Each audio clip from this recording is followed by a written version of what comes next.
大家好，我是小马。虽然我们经常说买包不用太在意保值性，关键是自己喜欢最重要。但相信很多朋友在面前选择有限的时候，或者突然被 SA offer 了一只自己并不是特别喜欢的包包的时候，那脑海里呢就会浮现一个问题，那就是这个包到底值得买吗？那以后出手的话呢，会不会亏呢？那今天小马就跟大家总结了几款从爱马仕专柜入手即亏的包包，那以及呢出手到二级市场的话，大概会亏多少？那希望呢对你以后买包会有帮助。那首先呢不得不提的是亏损的包款，那就是彩虹色系的包包。那即使是爱马仕中最为保值的 Birkin、Kelly 还有康康，那只要沾上红橙黄绿青蓝紫，那大概率是入手即亏的。那要论保值性的话呢，在补皮身上最安全的呢肯定就是三大金刚色。那在鳄鱼皮身上呢最安全的呢就是比较经典的黑色。那无论是普皮还是鳄鱼皮，那很多的灰色系、白色系和粉色系也都是很保值的。那比如说呢普皮的七夕灰，然后还有奶昔白，还有樱花粉等，还有呢像鳄鱼皮的斑鸠灰、冰川白，还有5P樱花粉等等，那都是呢轻松就能高价出手的颜色。而其他颜色的话呢，就是越艳丽就会越危险。那要是艳到都开始泛荧光了，那你在买之前真的请再确认一下自己的心意，看看是不是真的要这么喜欢它。那否则呢，未来要出手的话呢，这个颜色的二手商家看到都会皱眉头的，犹豫一下到底该不该收。那如果呢你想不仅要好看，然后呢未来也能顺利出手的彩虹色包包，那小马呢就会推荐你首选以下3种彩色系。那首先说第一种是偏比较温柔可爱的马卡龙色，那比如说像雾霾蓝呀、小鸡黄呀这样的普皮，然后以及呢像薄荷绿，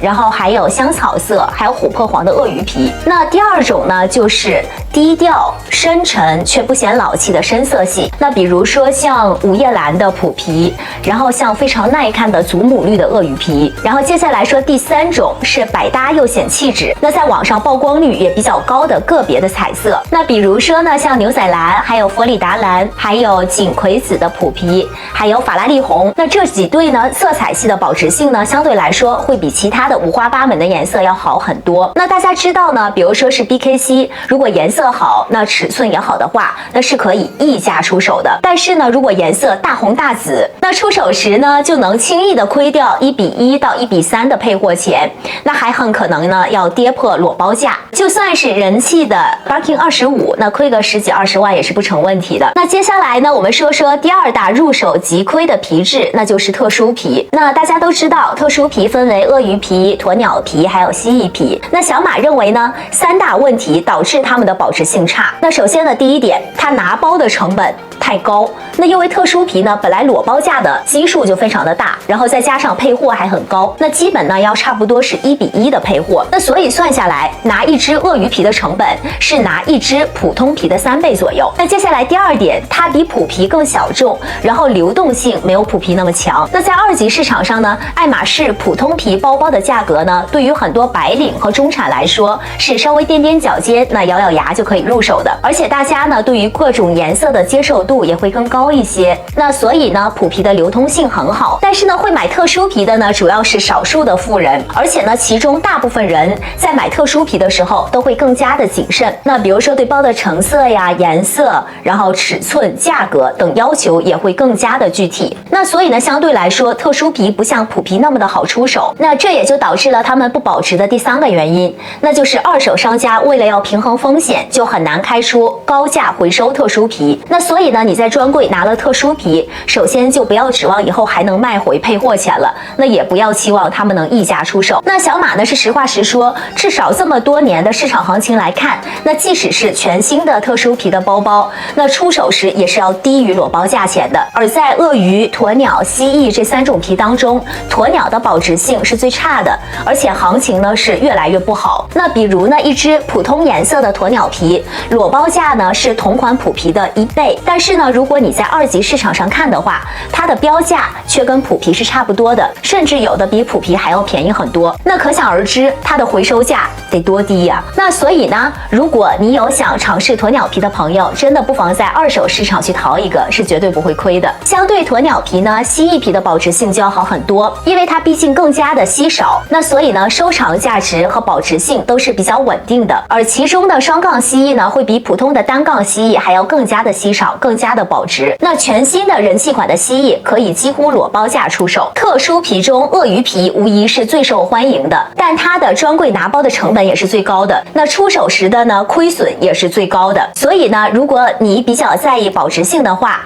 就还是不要轻易进阶到鳄鱼皮。那举个例子，一只不太人气颜色的 Barking 25厘米的方块鳄鱼皮，它的裸包价钱呢大概是35万左右，那加配货呢差不多是60万左右，但是出手的话呢可能连35万都不到。那而像道威的鳄鱼呢，由于皮质更为的稀有，所以裸包价呢也会更高，出手亏的却也更多。那举个例子，一只全新的 Barking 30的黑金道威的鳄鱼，那裸包价钱呢差不多45万左右，那加配货呢差不多要80万左右，那出手呢可能连45万都不到。那而康康呢比 Barking 和 Kelly 的人气度还要低一些，所以呢就更加的不保值。那比如一只鳄鱼康，它的裸包价是28万，那出手呢可能只有20万左右。那在这个基础上呢，如果你选的还是我们之前提到的冷门的彩虹色，那就更加的超低价出手，那可能还不如留着自用呢。那第3大入手即亏的款式就是限量款。那小马呢之前好几期视频中都强调过，爱马仕大部分的限量款保值性都是比较差的。那其中呢最典型的呢就有以下2种限量款。那首先说第一种，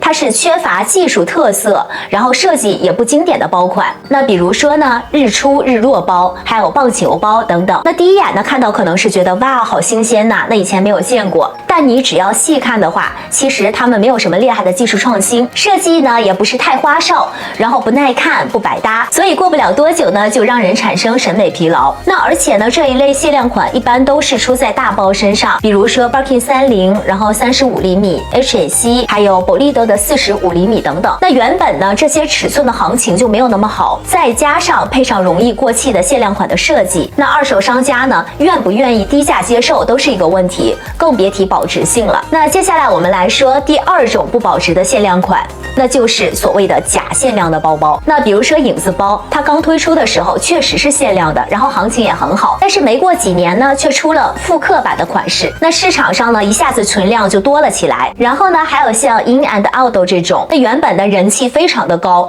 但后来呢没有好好控制产量，专柜放货太多，然后流入市场的包包也就更多了。那甚至像外缝的 Barking， 那几年前呢也是非常少见的稀有的款式，那现在呢却是随处可见。那一旦二手市场上供大于求，然后商家手上的积货多出货难，那这些假限量的款式就算话题度和人气度再高，也出不了很好的价格。那相对呢刚刚说的这2种限量款，一些具有技术和设计特色的人气尺寸的真的限量款会更值得入手。那比如呢 Mini Picnic， 然后还有 Logo， 还有 Barking 20等等。然后另外呢还有爱马仕代表性的经典限量款，比如说是房子包，然后喜马拉雅和 Kelly Wood 这种，那保值性呢更是不用说的。但是呢他们的配货额也是相当的可观的，一般买家也很难从专柜拿到包，所以他们呢只能作为特殊情况来讨论。而在大部分的情况下呢，如果 SA 向你 offer 了限量款，并且需要高额配货的话，